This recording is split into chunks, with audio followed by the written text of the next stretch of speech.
j'espère que vous allez bien. Je fais enfin ma première apparition sur cette chaîne. Ça a mis longtemps, ça fait genre très longtemps que je dis à tout mon entourage et tout que je veux faire une chaîne YouTube, que je veux vraiment faire des vidéos YouTube avec des concepts et tout ça. Et finalement ça fait 2 ans que je le dis mais que je ne le fais pas. Donc j'ai acheté une caméra avec mes parents et je me suis dit, la caméra, c'était de base pour réaliser des courts-métrages. Mais elle peut aussi me servir pour faire des vidéos YouTube pour vous. Je vais vous faire une petite présentation quand même de ce que je vais faire. Sur cette chaîne, je vais vous proposer plein de concepts. Genre là, vous avez même pas idée de tous les concepts que j'ai dans ma petite boîte. Franchement, j'en ai plein. Mais les choses que je vais plus faire sur cette chaîne, c'est plus faire des vlogs là où je vais vous emmener avec moi pour regarder des films que j'ai déjà vus et que je veux redécouvrir pour les noter sur Letterboxd, et des vlogs aussi là où je découvre des films que j'ai pas vus et vous donner un petit peu mes avis pardon, tout au long de l'année sur les films que j'ai pu voir, vous faire des récapitulatifs de moi, voilà. Plein de choses s'annoncent sur cette chaîne, mais je vais pas tout vous dire, pas tout vous spoiler non plus. Et normalement, j'espère publier toutes mes vidéos le vendredi soir parce que je trouve que c'est le moment le plus relaxant. Le moment là où la semaine est finie et là où c'est prêt pour le week-end. Donc normalement, je vais essayer de tenir pour le vendredi soir. Je vous posterai toujours une petite vidéo. Il est 13h36, j'ai toujours pas mangé et on est le lundi 28 juillet. Et aujourd'hui, je vais aller sur mon Letterboxd pour vous montrer tous mes comfort movies et mes favorite movies.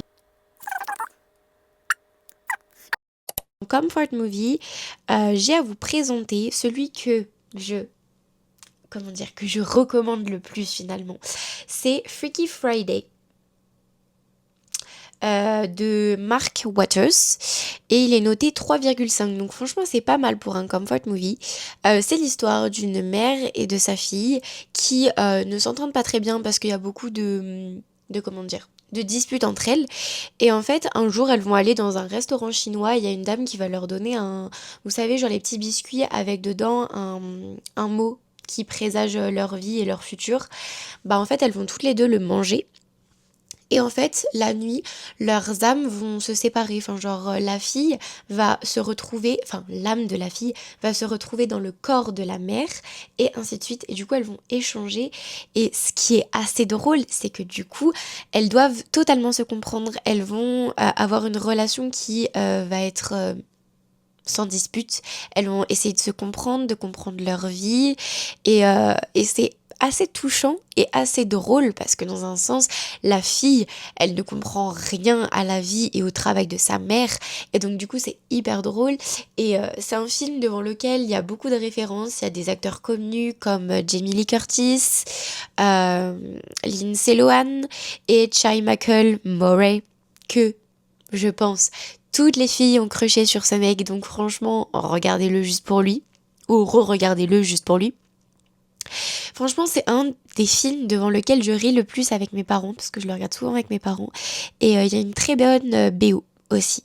Donc voilà, c'est un film des années 90. Mes copines devant cette vidéo vont beaucoup se marrer parce que je le recommande tout le temps et elles se foutent toujours de ma gueule. C'est White Chicks, alias FBI, fausse blonde infiltrée en France. C'est l'histoire de deux mecs du FBI qui sont frères, et c'est des gros nulos dans leur travail. Genre vraiment à chaque fois qu'ils font un travail, en fait, ils sont vraiment nuls. Genre vraiment, ils gâchent tout leur potentiel.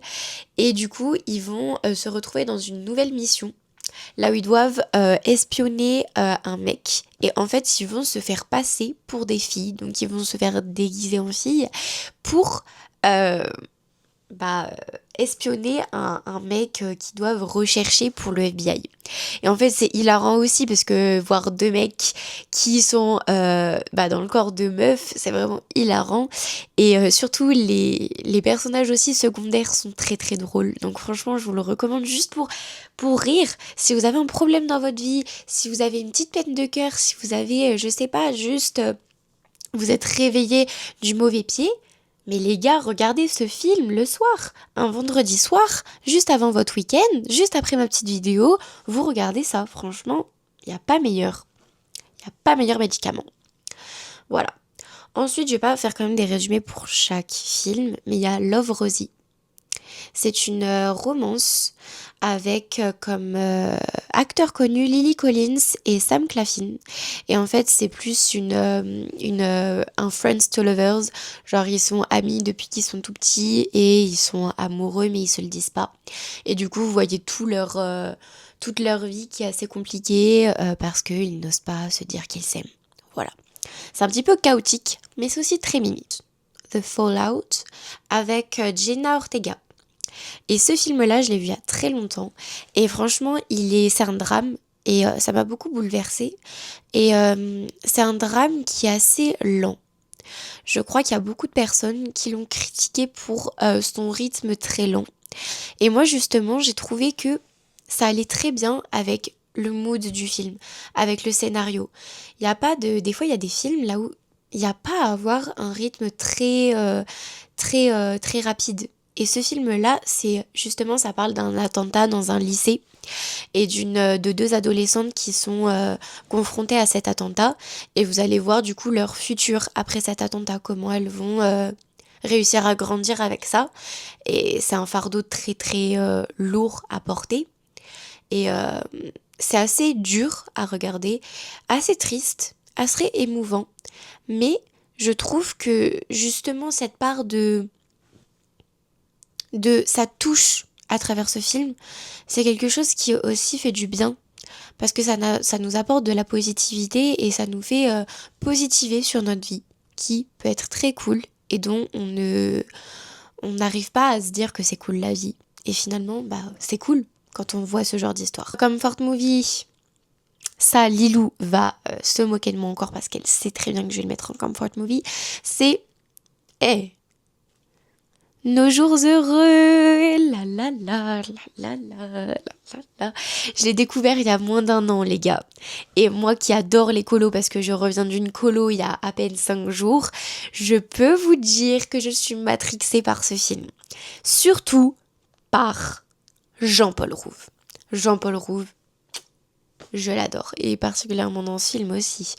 Oui, ça raconte très bien l'histoire des colos, l'histoire des amitiés et de l'amour très rapide qui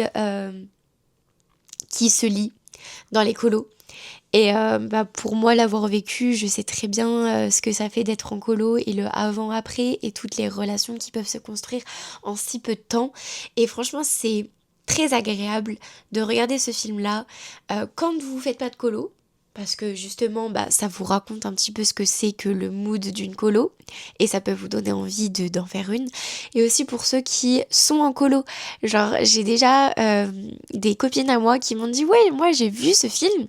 On l'a vu pendant qu'on était en colo avec nos moniteurs et tout. Et c'était ça nous rassemblait vraiment.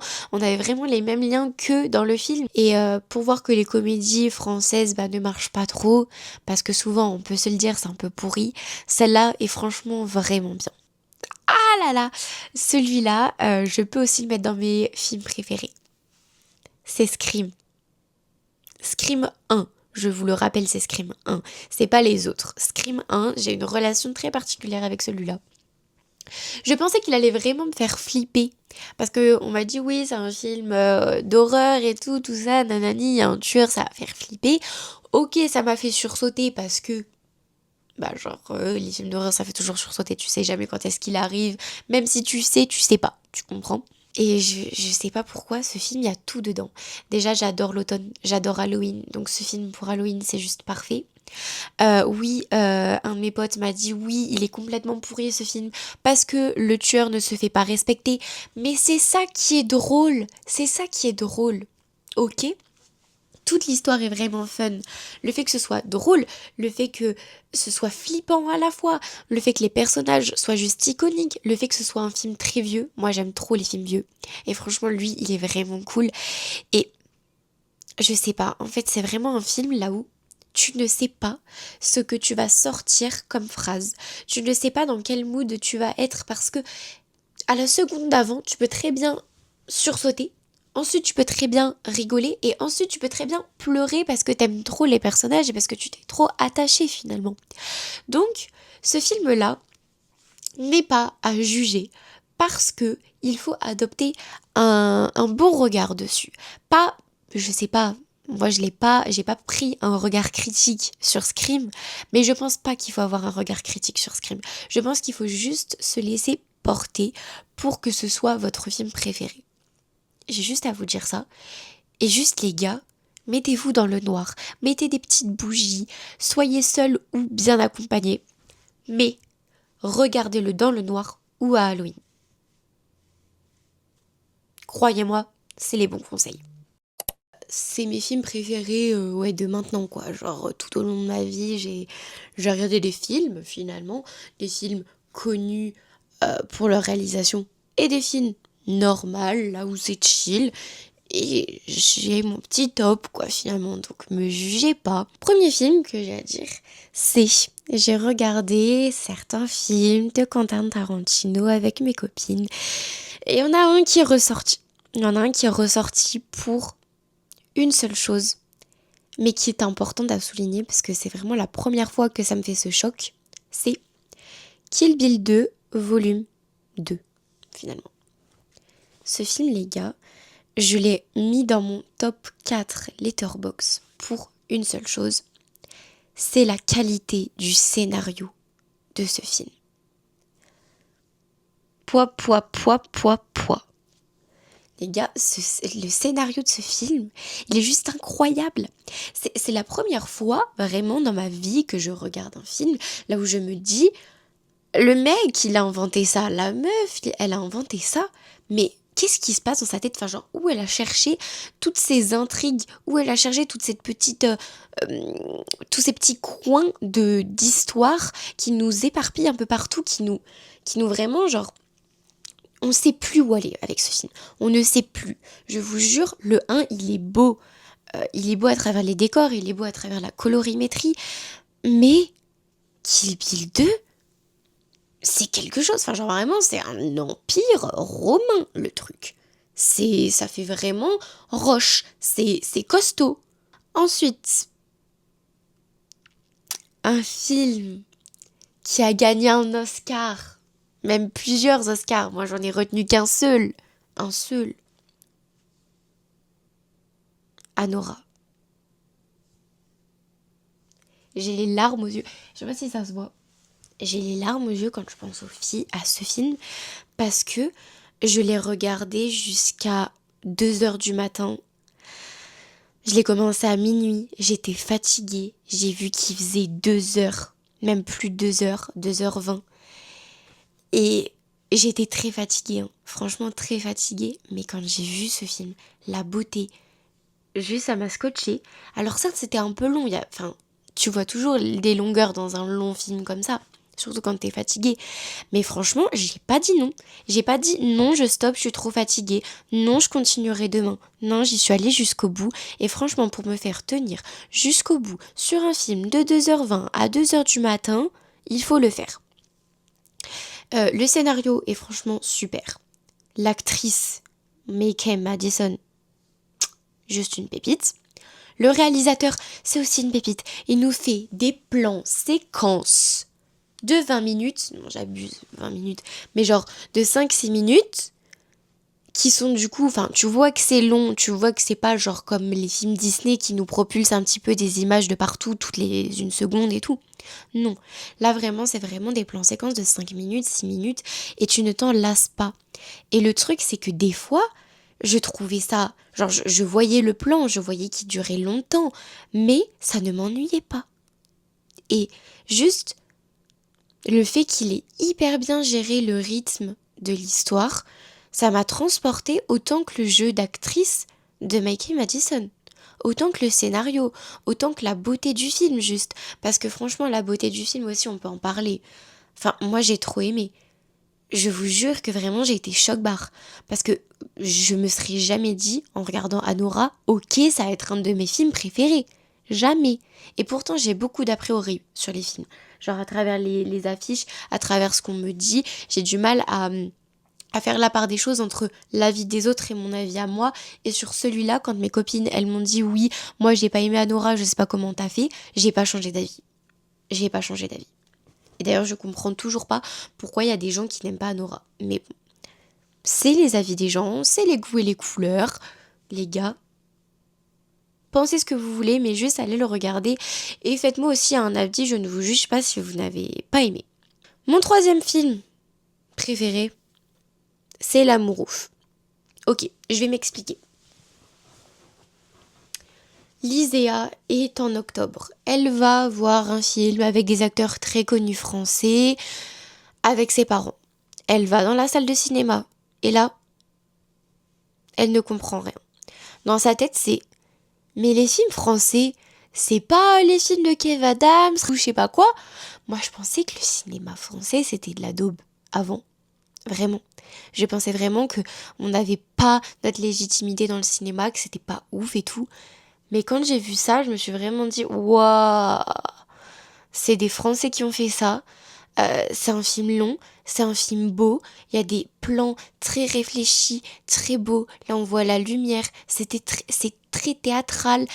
On voit vraiment qu'il y a de la matière, on voit l'effort de couleur, de colorimétrie. Il y a plein de choses.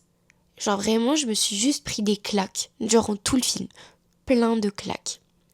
Et franchement, quand j'ai vu ça, juste, c'est ce film. C'est grâce à ce film, c'est grâce à L'amour ouf que maintenant je suis en train de vous faire des vidéos YouTube ou une vidéo YouTube sur le cinéma. C'est grâce à ce film que je me tape des films pour avoir de la culture cinématographique. C'est grâce à ce film-là que je veux devenir réalisatrice plus tard. Enfin bref, c'est grâce vraiment à ce film-là que j'en arrive à cette passion du cinéma.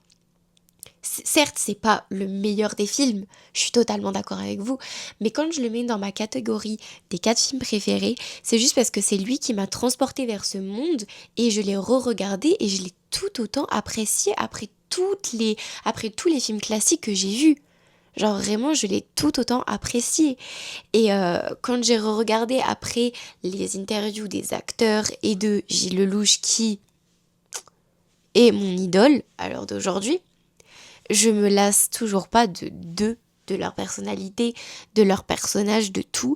Et franchement, c'est un beau film français, les gars. Est-ce qu'on peut se le dire que c'est un beau film français? Le film que j'ai à vous présenter, et c'est un film français, et c'est mon film préféré. C'est La haine. La haine, je l'ai regardé avec mon père. Et il faut sachez que, à chaque fois que mon père me fait regarder des films, c'est toujours de la daube. Je n'aime pas. En fait, on n'a pas du tout les mêmes genres, les mêmes registres préférés avec mon père. Et du coup, c'est toujours très compliqué de regarder un film ensemble et qu'on apprécie tous les deux à la même hauteur, euh, finalement, un film ou autre chose, hein. Et lui, il m'avait plusieurs fois parlé de La haine et il m'avait dit ouais, il faut qu'on le regarde, je sais pas quoi, nanani. Et moi, j'étais en mode ouais, mais j'aime pas tes films, papa. Quand il m'a fait regarder ça, les gars, j'ai pleuré à la fin déjà, parce que je suis très émotive. J'ai pleuré à la fin. Je lui ai dit, je suis sur le cul. Le lendemain, j'étais encore sur les fesses de la fin, de tout le film. C'est un film en noir et blanc. La beauté du noir et blanc, les gars, sur ce film, elle est magnifique. La qualité du jeu d'acteur de Vincent Cassel, voyons, c'est quelque chose. Il faut le souligner. Juste, tout est bien. Genre, le film, encore une fois, est lent, mais c'est plusieurs moments de vie qui ramènent à une histoire, à comment dire, à une morale de vie. Et quand vous le re-regardez, parce que c'est un film à regarder plusieurs fois, quand vous le re-regardez, c'est encore plus plaisant. Genre, je sais pas comment vous dire, mais la première fois, c'est juste je te fais découvrir le film, tu regardes juste une petite parcelle du film. Mais quand vous le re-regardez, c'est là que vous voyez vraiment la beauté du film. Je sais pas comment vous dire. Il y a vraiment des films comme ça, là où plus tu le regardes, plus tu l'apprécies, plus tu arrives à comprendre l'effervescence et à comprendre à quel point ce film est juste reconnu et c'est bien qu'il soit reconnu. Il y a vraiment des films tout pourris, mais qui sont reconnus et je ne comprends pas pourquoi. Je vais pas vous dire lesquels tout de suite dans cette vidéo parce que c'est pas l'objet de cette vidéo, mais il y a des films qui ne servent à rien. Voilà. C'était ma petite vidéo Comfort Movie et Favorite Movie.